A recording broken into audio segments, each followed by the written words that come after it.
సరే, ఈ అద్భుతమైన కథలోని లోతులను విశ్లేషిద్దాం రండి. మొదట్లో ఇది చాలా మామూలు లెక్కల సమస్యలా కనిపిస్తుంది, కానీ చివరకు ఇదొక లోతైన నైతిక సత్యాన్ని మన ముందుంచుతుంది. మనం సాధారణంగా లెక్కలు వేసుకునే విధానానికి, ఆ దేవుడి లెక్కలకు మధ్య ఉన్న తేడాను ఈ కథ అద్భుతంగా కళ్లకు గడుతుంది. ఎవరైనా ఒక మంచి పని చేస్తే దాని విలువను అసలు ఎలా లెక్కగట్టగలం? సాధారణంగా మనం చేసే కూడికలు, తీసివేతలతో దీనికి సమాధానం దొరకకపోవచ్చు. ఎందుకంటే నిజమైన దాతృత్వమనేది కేవలం బయట కనిపించే ఆ సంఖ్యల్లో ఉండదు. అది ఎలాగో అర్థం చేసుకోవడానికి ఒక ఆసక్తికరమైన కథలోకి వెళ్దాం. ముగ్గురు వ్యక్తులు మరియు ఒక తుఫాన్. ఒక గ్రామంలో సాయంత్రం వేళ ఇద్దరు వ్యక్తులు గుడి దగ్గర కూర్చుని కబుర్లు చెప్పుకుంటున్నారు. అప్పటికే కాస్త చీకటి పడుతోంది. సరిగ్గా అదే సమయానికి పరిచయం లేని ఒక మూడో వ్యక్తి అక్కడికి వచ్చి తాను వాళ్లతో పాటు కూర్చోవచ్చా అని అడిగాడు. ఆ ఇద్దరూ సంతోషంగానే సరేనన్నారు. అలా ముగ్గురూ మాట్లాడుకుంటుండగా అకస్మాత్తుగా గాలివాన మొదలైంది. వాన ఎంత పెద్దదంటే వాళ్లక్కడ్నుండి కదల్లేకపోయారు. ఆ సమయంలో కొత్తగా వచ్చిన ఆ మూడో వ్యక్తి తనకు విపరీతమైన ఆకలి వేస్తోందని చెప్పాడు. 8 రొట్టెలను పంచుకోవద్దాం. ఇప్పుడు అస్సలు సమస్య మొదలైంది. వాళ్ల దగ్గరున్న ఆహారం ఒకసారి చూద్దాం. మొదటి వ్యక్తి దగ్గర 3 రొట్టెలున్నాయి. రెండో వ్యక్తి దగ్గర 5 రొట్టెలున్నాయి. ఇక ఆకలితో ఉన్న మూడో వ్యక్తి దగ్గర ఏమీ లేవు. అప్పుడు రెండో వ్యక్తి ఒక మంచి మాట చెప్పాడు. తమ దగ్గరున్న మొత్తం 8 రొట్టెలను ముగ్గురు సమానంగా పంచుకుని తిందామన్నాడు. అయితే ఈ 8 రొట్టెలను ముగ్గురు వ్యక్తులు సమానంగా పంచుకోవడమెలా? అప్పుడు ఆ మూడో వ్యక్తికి ఒక అద్భుతమైన ఉపాయం తట్టింది. మొత్తం 8 రొట్టెలను ఒక్కోదాన్ని 3 ముక్కలుగా చేద్దామన్నాడు. అప్పుడు లెక్క ప్రకారం మొత్తం 24 ముక్కలొస్తాయి గదా. ఆ 24 ముక్కలని ముగ్గురు తలా 8 ముక్కల చొప్పున ఎలాంటి గొడవ లేకుండా సమానంగా పంచుకోవచ్చు.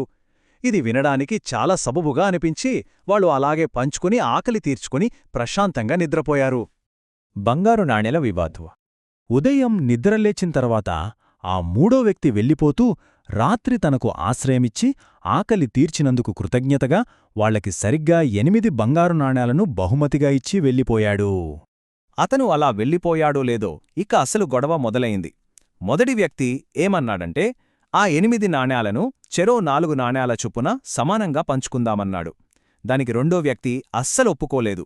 నావి 5 రొట్టెలు, నీవి 3 రొట్టెలు, కాబట్టి లెక్క ప్రకారం నాకు 5 నాణేలు, నీకు 3 నాణేలు రావాలి అని పట్టుబట్టాడు. ఒకసారి ఆలోచిస్తే పైకి రెండో వ్యక్తి చెప్పిన 5కి 3 నిష్పత్తి చాలా న్యాయంగానే అనిపిస్తుంది గదా.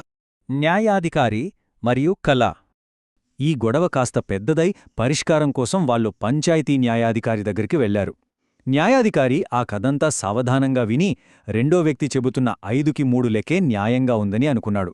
కాని ఎందుకో ఏమో నాణేలను తన దగ్గరే పెట్టుకుని తుది తీర్పును మాత్రం మరుసటి రోజు ఉదయానికి వాయిదా వేశాడు. ఈ చిన్న వాయిదా ఒక అద్భుతమైన దైవిక జోక్యానికి దారితీసిందనే చెప్పాలి. రాత్రి పడుకున్న తర్వాత ఆ న్యాయాధికారికి కలలో సాక్షాత్తు దేవుడు కనిపించాడు. న్యాయాధికారి తన తీర్పును దేవుడికి వివరించగా దేవుడు చిన్నగా నవ్వేసి ఒక ఆశ్చర్యకరమైన మాట చెప్పాడు. అసలు నువ్వు కథ సరిగా విన్నావా? 3 రొట్టెలు ఇచ్చిన వాడికి న్యాయంగా దక్కాల్సింది కేవలం ఒకే ఒక బంగారు నాణ్యం అని అన్నాడు. ఒక్కసారిగా మనిషి వేసుకున్న తార్కిక ఆలోచనలన్నింటినీ ఈ దైవిక తీర్పు పటాపంచలు చేసింది. వెల్లడైన దైవిక గణికం. ఇప్పుడు ఇక్కడ నిజంగా ఆసక్తికరమైన విషయమేమిటంటే ఈ స్లైడ్లో ముగ్గురు వ్యక్తులు పంచుకున్న ఆ రొట్టెల అసలు గణితం ఎలా ఉందో విశ్లేషిద్దాం. మొదటి వ్యక్తి దగ్గరున్న 3 రొట్టెలను 3 ముక్కలు చేస్తే అవి 9 ముక్కలయ్యాయి. అందులో అతను 8 ముక్కలు తినేశాడు. అంటే మూడో వ్యక్తి కోసం అతనిచ్చింది కేవలం 1 ముక్క మాత్రమే. అదేవిధంగా రెండో వ్యక్తి దగ్గరున్న 5 రొట్టెలు 15 ముక్కలయ్యాయి. అందులో అతను 8 ముక్కలు తిన్నాడు. అంటే అతను మూడో వ్యక్తి కోసం త్యాగం చేసింది ఏకంగా 7 ముక్కలన్నమాట. చూసారుగా అసలు లెక్క. మొదటి వ్యక్తి తన దగ్గర ఉన్న 9 ముక్కల్లో 8 తనే తినేసి దానంగా ఇచ్చింది కేవలం 1 ముక్కను మాత్రమే. అందుకే అతనికి దక్కాల్సింది ఒకే ఒక్క బంగారు నాణెం. అదే సమయంలో రెండో వ్యక్తి త్యాగం చూడండి. తను 8 ముక్కలు తినగా ఏకంగా 7 ముక్కలను ఆహారం లేని ఆ మూడో వ్యక్తి కోసం ఇచ్చేశాడు. పైకి కనిపించిన దానికంటే అతని నిజమైన విరాళం ఎంతో పెద్దది. ఇక్కడే మనకర్థమవుతుంది దేవుడి లెక్క ఎంత ఖచ్చితంగా ఉంటుందో అని.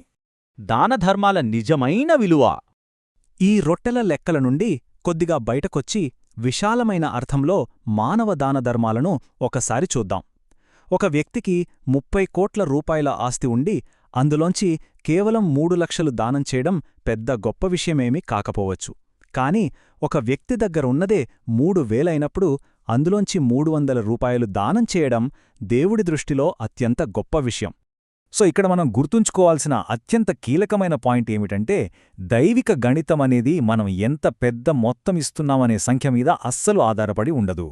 మనకున్న దానిలో ఎంత భాగాన్ని ఇతరుల కోసం త్యాగం చేస్తున్నామనే నిష్పత్తి మీదే ఆధారపడి ఉంటుంది.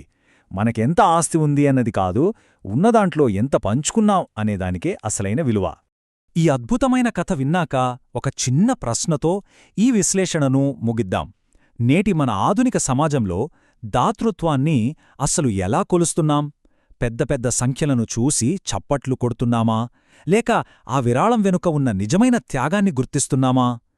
దానధర్మాల పట్ల మనకున్న ఆలోచనా విధానాన్ని మార్చుకోవాల్సిన అవసరం ఎంతైనా ఉంది. ఈ కథలోని సారాంశం మనందర్నీ ఖచ్చితంగా ఆలోచింపజేస్తుందని ఆశిద్దాం.